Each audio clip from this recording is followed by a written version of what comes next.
ఎక్కడ చూసినా ప్రస్తుతానికి ఒక్కటే టాపిక్ విచ్ ఇస్ దురంధర్. ఏ సోషల్ మీడియా ప్లాట్ఫామ్ ఓపెన్ చేసినా సరే Dhurandhar. Well I'm quite happy about it. ఎందుకంటారా, మూవీస్ ఆర్ సాఫ్ట్ పవర్స్. మనం మూవీ చూసి చాలా నేర్చుకుంటాం. ఎగ్జాంపుల్, హాలీవుడ్ మూవీస్ లో మీరు అబ్జర్వ్ చేస్తే వాళ్ళ ఇంటెలిజెన్స్ ఏజెన్సీస్ లేదా వాళ్ళ spy stories and political intent ఉన్న మూవీస్ వాళ్ళని ఎప్పుడు అంటే అమెరికన్ ఇంటెలిజెన్స్ ఏజెన్సీస్ ని లేదా స్పైస్ ని ఎప్పుడూ ఒక పాజిటివ్ యాంగిల్ లోనే చూపిస్తారు. బట్ ముందొచ్చిన స్పై థ్రిల్లర్స్ కి ఇప్పుడున్న దురంధర్ కి డిఫరెన్స్ ఏంటి అంటే, ముందు ఇండియన్ మూవీస్ లో స్పెషల్లీ నార్త్ ఇండియన్ మూవీస్ మీరు చూస్తే పాకిస్తాన్ ని ఒక ఫ్రెండ్లీ దేశంలో పోర్ట్రే చేయడానికి ట్రై చేశారు. పాక్ ఐఎస్ఐ అండ్ ఇండియన్ రా ఇండియన్ ప్రాబ్లమ్ ని సాల్వ్ చేస్తున్నట్టు బికినీ వేసుకున్న హీరోయిన్ అండ్ బట్టలు ఇప్పేసి తిరుగుతున్న హీరో కలిసి ఇండియాని సేవ్ చేస్తున్నట్టు చూపించేవాళ్ళు. And it has been a pattern. But now I feel Dhurandhar ప్రపంచానికి కాకపోయినా అట్లీస్ట్ ఇండియన్స్ కి అక్రాస్ ద వరల్డ్ మన శత్రు దేశం ఎలాంటిది అన్న రియాలిటీ చెక్ చేయిస్తుంది. ఆర్ మన శత్రు దేశం మీద ఇన్ని ఇయర్స్ గా క్రియేట్ చేసిన ఆర్ బ్రెయిన్ వాష్ చేసిన ఇమేజ్ ని డైరెక్ట్ గా క్వశ్చన్ చేస్తుంది. And if you guys have noticed, ఇండియాకి ఎలాంటి సంబంధం లేని Finland president Alexander Stubb Canada PM Mark కెనరీకి దురంధర్ గురించి లండన్ లో జాగింగ్ చేస్తూ డిస్కస్ చేశారు. అంటే imagine the impact this movie has created. How was your Insta thing in India? In India, it was huge after I said I watched Durandar. I didn't realize. But yeah. Last few days గా నేను కొంతమందిని చూస్తున్నాను, ఈ మూవీని చాలా push చేస్తున్నారు social మీడియాలో కానీ, యూట్యూబ్ లో కానీ, Instagram, Facebook, you name it. ఎక్కడైనా సరే ఈ మూవీ గురించి డిఫరెంట్ వ్యూస్ ఉన్నాయి. But everybody is trying to push this movie. And I feel this is really important. ఎందుకంటే ఇది ఒక జస్ట్ నార్మల్ మూవీ కాదు. మన దేశంలోనే ఉండి మన దేశం ఇంటెలిజెన్స్ ఏజెన్సీని క్వశ్చన్ చేసే వాళ్ళకి అండ్ నార్మల్ పబ్లిక్ ని ఆర్ ఆడియన్స్ ని పొలిటీషియన్స్ ఎలా ఫూల్ చేస్తారు అని తెలియాలంటే ఈ మూవీ డెఫినెట్ గా చూడాలి. So I request you all to go watch this film at any cost. Because ముందు నుంచి ఉన్న స్టీరియో టైప్ ని బ్రేక్ చేయాలి అంటే ఇలాంటి మూవీస్ ఎక్స్పెక్ట్ చేసిన దానికన్నా ఎక్కువ ప్రాఫిట్ ని గెయిన్ చేయాలి. అలా చేస్తేనే నెక్స్ట్ వచ్చే డైరెక్టర్స్, అప్కమింగ్ డైరెక్టర్స్ లేదా ఆల్రెడీ ఉన్న డైరెక్టర్స్ కి ఫిక్షనల్ స్టోరీని తీసుకొని షుగర్ కోట్ చేసి సర్టన్ ఆడియన్స్ ని ప్లీజ్ చేసే ఫిలిమ్స్ తీయాల్సిన అవసరం ఉండదు. అవసరం లేకుండా ఇండియన్ మూవీస్ లో యాక్ట్ చేసే హీరోయిన్స్ ని పాకిస్తానీ లాగా అండ్ ఇండియన్ హీరోస్ ని ఇండియన్ స్పైస్ లాగా కష్టపడి ఒక లవ్ స్టోరీని బిల్డ్ చేసి ఆడియన్స్ ని ఫూల్ చేయాల్సిన అవసరం ఉండదు. కొంతమంది ఈ మూవీని అప్రిషియేట్ చేస్తుంటే మరికొంతమంది మాత్రం ప్రాపగెండా అంటున్నారు. And director Adityadhar political angle ని మూవీలో కొంచెమే చూపించారు, కానీ బయట పొలిటికల్ మెల్ డౌన్స్ అయితే చాలా ఎక్కువ. నేను ఒక 2 స్టేట్మెంట్స్ కూడా చూసిన, ఎక్కడైతే మనుషులు ఇండియాని నార్త్ కొరియా, చైనాతో కంపేర్ చేస్తున్నారు because of the dictatorship. I really wanted to answer them because వాళ్ళు ఇక్కడ ఒక చిన్న లాజిక్ ని మిస్ అయ్యారు. Because north Korean government are China government అక్కడున్న పబ్లిక్ వాళ్ళకి అగేన్స్ట్ గా యూట్యూబ్ లో వీడియోస్ పెట్టడం వదిలేసేయండి. కాల్ అవుట్ చేసినా సరే వాళ్ళకి ఎలాంటి పనిష్మెంట్ ఉంటుందో నేను సపరేట్ గా చెప్పాల్సిన అవసరం లేదు. కానీ ఇండియాలో లిటరలీ ఇప్పుడు పవర్ లో ఉన్న గవర్నమెంట్ ని లేదా పిఎం ని ఇష్టం వచ్చినట్టు పబ్లిక్ గా యూట్యూబ్ లో వీడియోలు చేసి మరీ క్రిటిసైజ్ చేస్తున్నారు. అయినా ఇండియన్ గవర్నమెంట్ ఏం చేస్తలేదు. And this is called the so called dictatorship in India. In case ఇదే విషయం చైనా లేదా నార్త్ కొరియా గవర్నమెంట్ కి తెలిసింది అంటే ఇండియానే డిక్టేటర్షిప్ అంటే మరి మేం చేసేది ఏంటిరా అని మిమ్మల్ని రివర్స్ లో క్వశ్చన్ చేస్తారు. So I feel you cannot compare India with North Korea or China for that matter. Second point is demonetization. ఇదో పెద్ద టాపిక్ అయిపోయింది రీసెంట్ టైమ్ లో. And normal audience or normal public ని గవర్నమెంట్ ఎప్పుడూ trouble చేయాలనుకోదు. ఎందుకంటే అలా చేస్తే వాళ్ళ గవర్నమెంట్ కి నెక్స్ట్ వచ్చే ఎలక్షన్స్ లో ఓట్లు రావు. ఎస్, అలా అని డిమానిటైజేషన్ చేసినప్పుడు ఎకనామీ మీద ఎఫెక్ట్ లేదా అంటే ఉంది. I wouldn't deny that point. And normal public అంటే నీకు నాకు కష్టం అవ్వలేదా, మన పేరెంట్స్ కి కష్టం అవ్వలేదా, బ్యాంకుల మీద నుంచోలేదా, పెళ్లిళ్ళు ఆగిపోయినాయి, చావులు ఆగిపోయినాయి, ఒకళ్ళ దగ్గరికి వెళ్ళి ఏం స్పెండ్ చేయలేదు, ఇవన్నీ ప్రాబ్లమ్స్ అయ్యాయి. I do accept. But why government did take that action అని మనం క్వశ్చన్ చేస్తే it is to wipe out black currency. I know ఆ పర్టికులర్ టైంలో చాలా కష్టమైంది. I get that point. And government has taken this action in public interest. And we'll quote చేసిన number ఏదైతే ఉందో 93 or 99 whatsoever is the number, అంత money legal money reverse వచ్చింది అని అర్థం. ఇట్ డజంట్ మీన్ ఇల్లీగల్ గా ఉన్న money records RBI దగ్గర ఉన్నాయి అండ్ అంత మనీ రివర్స్ అయిందని కాదు. అండ్ నేను మీకు ఇంకొక వీడియో చూపిస్తాను, చూడండి.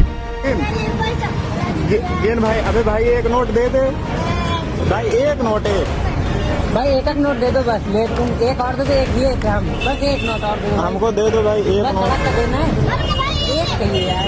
अरे लो बस भाई. धन्यवाद बड़े भैया, धन्यवाद. अरे बहुत है भाई, बहुत है. अरे एक बार फोटो ऐसे ले लें. देख भैया पैसे गट्टी कोई वैल्यू नहीं ఇంకొంతమంది మహానుభావులు కూడా ఉన్నాడు. నోట్ బందీని క్వశ్చన్ చేయడమే కాకుండా ఇన్ కేస్ అట్లా అయినా సరే యూపీ ఒక్క స్టేట్ కోసం మొత్తం ఇండియాని కష్టపెట్టడం ఎంతవరకు కరెక్ట్ అని క్వశ్చన్ చేస్తున్నారు.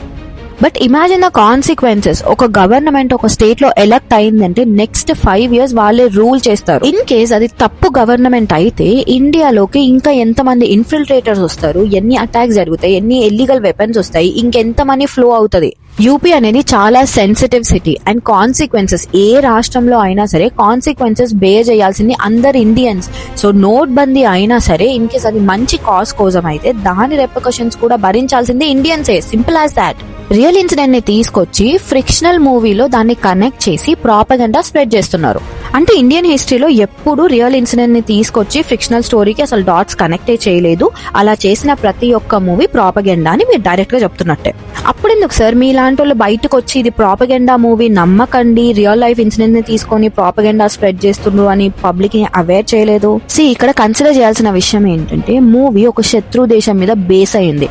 సో ఆబ్వియస్లీ మీరు అక్కడ హిందూస్ ని ఎక్స్పెక్ట్ చేయలేరు. బికాస్ హిందువులు ఆ దేశంలో బ్రతకడమే కష్టం until and unless they are rich or comes from an elite family అయితే తప్ప.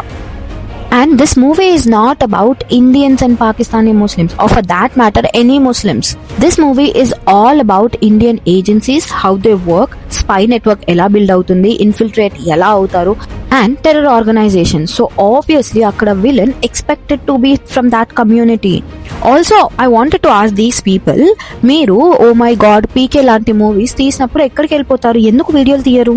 డైరెక్టర్ ఆదిత్యధర్ మోదీ ఒక 2 వీడియోస్ యూజ్ చేసుకున్నాడో లేదో కానీ లెఫ్టిస్ట్ అండ్ లిబరల్స్ అందరూ బీజేపీ ప్రాపగండా మూవీస్ 2022 తర్వాత తీయడం స్టార్ట్ చేసింది.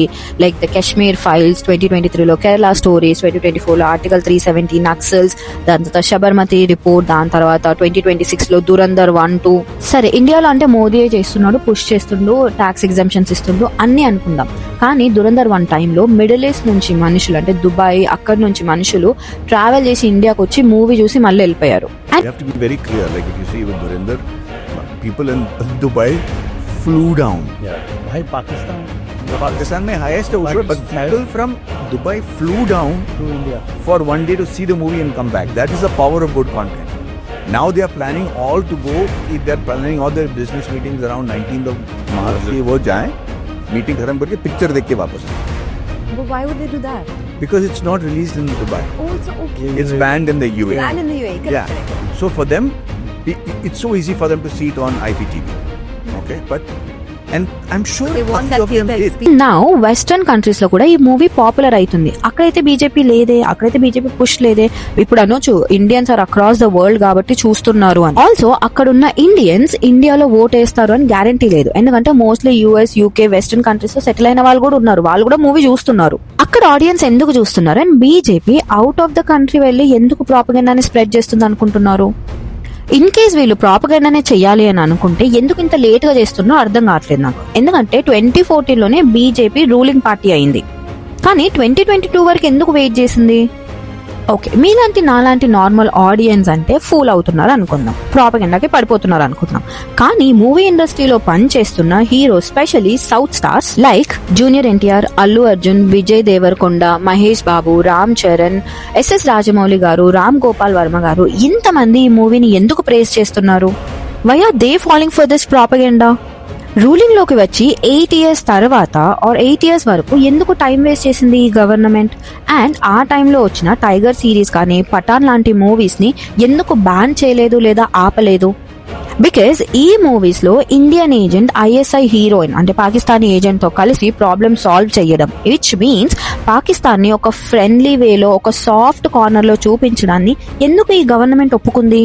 సౌత్ ఇండియన్స్ ని ఇంక్లూడ్ చేసినప్పుడు నార్త్ ఇండియన్ స్టార్స్ ని కూడా ఇంక్లూడ్ చేయాలి కదా. కానీ ఇక్కడ డిఫరెన్స్ ఏంటి అంటే north Indian stars are always partial towards Pakistan. They are also few people like Hrithik Roshan, Madhur Bhandarkar, Siddharth Malhotra, Kartik Aaryan, Ananya Panday, Preity Zinta, Shilpa, Sushmita Sen, Rhea Kapoor అందరూ పోస్ట్ చేసి రణ్వీర్ పర్ఫార్మెన్స్ ని, ఆదిత్యధర్ డైరెక్షన్ ని ప్రేస్ చేశారు. కానీ so called biggest and Khans of Bollywood are A listers actors silent గా ఎందుకున్నారు? మన పిఎం ని మనం అబ్యూజ్ చేయగలుగుతాం, ఎందుకంటే అంత సేఫ్ అండ్ సెక్యూర్ గా మనం ఉన్నాం కాబట్టి. అండ్ ఆల్సో మనం ఎంత సెక్యులర్ ప్రపంచానికి నేర్పించాలి అంటే, అక్కడ ఎక్కడో ఉన్న గాజాలో మనుషులు చచ్చిపోతే we will talk, we will cry about it. Iran leader కొన్ని వందల వేల ప్రాణాలు తీసిన ఆయన చనిపోతే ఇండియాలో ర్యాలీలు తీసి గుండెలు బాదుకొని ఏడుస్తాం. కానీ జస్ట్ 2 days బ్యాక్ అఫ్ఘాన్ లో 400 ఇన్నసెంట్ ప్రాణాలు పోతే, అవి ప్రాణాలు కావు కదా, ఓన్లీ గాజాలోనే ప్రాణాలు. దాని గురించి అట్లీస్ట్ మనం కాల్ అవుట్ కూడా చెయ్యం. హమాస్ వెళ్ళి ఇజ్రాయెల్ లో కొన్ని వందల ప్రాణాలు తీసినా పర్లేదు, కానీ ఇజ్రాయెల్ రివర్స్ అటాక్ చేయొద్దు, వాళ్ళని వాళ్ళు డిఫెండ్ చేసుకోవద్దు. అట్లా చేసి అక్కడున్న గాజా వాళ్ళు చనిపోతే మనకి అగైన్ ఇజ్రాయెల్ ప్రాణాలు కాదు, గాజాలో పోయే ప్రాణాలు మాత్రమే ప్రాణాలు. వాటిని మాత్రమే మనం కాల్ అవుట్ చేస్తాం, వాళ్ళ కోసం ఏడుస్తాం. మీరు నా మాటలు నమ్మాల్సిన అవసరం లేదు, కానీ మీరు హిస్టరీ చూడండి. మన సోల్జర్స్ ని Pak army or Pak officers ఎలా టార్చర్ చేసేవాళ్ళు. ఆ ఇన్సిడెంట్ తెలిస్తే అసలు ఆదిత్య ధర్ మూవీలో 20-30% కూడా చూపించలేదని మీకు అనిపిస్తుంది. In case real propaganda movie మీరు చూడాలి అని అనుకుంటే I have a list for you. Rang De Basanti, check they ఇండియాలో మెయిన్ లీడ్ రియల్ లైఫ్ లో ఒక హిందూ అయితే మూవీలో మాత్రం హీరో ఐడెంటిటీని ముస్లిం చూపిస్తారు. Tiger Zinda Hai, PK, Bajrangi Bhaijaan, mission Kashmir, Main Hoon Na, my name is Khan, Fanaa, YRF spy universe movies చూడండి. క్యారెక్టర్ రీప్రజెంటేషన్ ని ఎలా ట్విస్ట్ చేసి చూపిస్తారో అండ్ ప్రాపగండా ఎలా స్ప్రెడ్ చేస్తారో మీకు తెలుస్తుంది. And somewhere down the line, I feel maybe this is the reason why audience, especially North Indian audience, connect అవుతారు మన South Indian movies కి, లైక్ RRR కానీ, కాంతారా కానీ, బాహుబలి 1 కానీ, బాహుబలి 2 కానీ. బికాస్ ఇలాంటి south Indian movies south Indian culture ని ఒక పాజిటివ్ యాంగిల్ లో రిప్రజెంట్ చేస్తారు కాబట్టి, మన రూట్స్ ని చూసి మనం సిగ్గుపడకూడదు, ఎంబ్రేస్ చేయాలని నేర్పిస్తారు కాబట్టి. And it clearly shows how South Indians are clearly connected to their roots. North ఇండియాలో స్ప్రెడ్ చేస్తున్నంత ప్రాపగండా ఈ మూవీ గురించి సౌత్ ఇండియాలో మీకు కనిపించదు. And South Indian specially actors and directors ఈ మూవీని పబ్లిక్ గా వచ్చి అక్నాలెడ్జ్ అండ్ అప్రిషియేట్ చేస్తున్నారు. ఎంతో మంది ఎన్నో చెప్తుంటారు, మూవీ ఫ్రిక్షన్, ప్రాపగండా ఎన్నైనా చెప్పనివ్వండి.